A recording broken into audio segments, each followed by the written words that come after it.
My favorite part about this whole resource package is not having to create PowerPoint slides. They're already made on the Google Doc, and you can see here that they cover all the points brought up during the podcast episodes, including Indigenous perspectives, world's perspective, locals' perspectives, as well as making it accessible that my downtown students can still understand the importance of water. And it is important to note that the podcast teaching guide is intended to encourage students to act by bringing to light the rich and dynamic history that is happening all around them. A disclaimer though, the podcast frequently has a fun tone, yet some of the episodes can include triggering materials. The loss of culture, residential schools, racism, prejudice, and oppression are a few of these subjects. Consider a letter to families and available student support. Now, this is not the only episode with supportive teaching materials.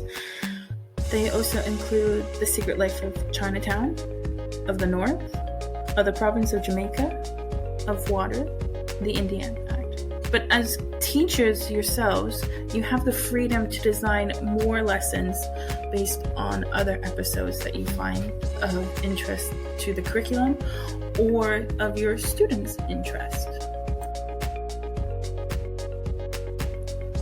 When you are referencing the podcast, remember there are over 80 episodes from 5 seasons.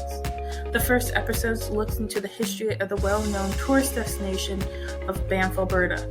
The latest episode from March of this year explores where have all the moles gone. As a take-home activity, students would update their water journals over the course of a week.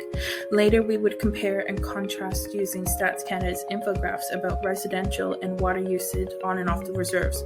These can turn into mathematical graphs. They are also great starting points for any short writing assignments. Miigwech, merci, and thank you for engaging in our presentation about the Secret Life of Canada podcast teaching guides. Hope you found this information useful as you go out to be future teachers.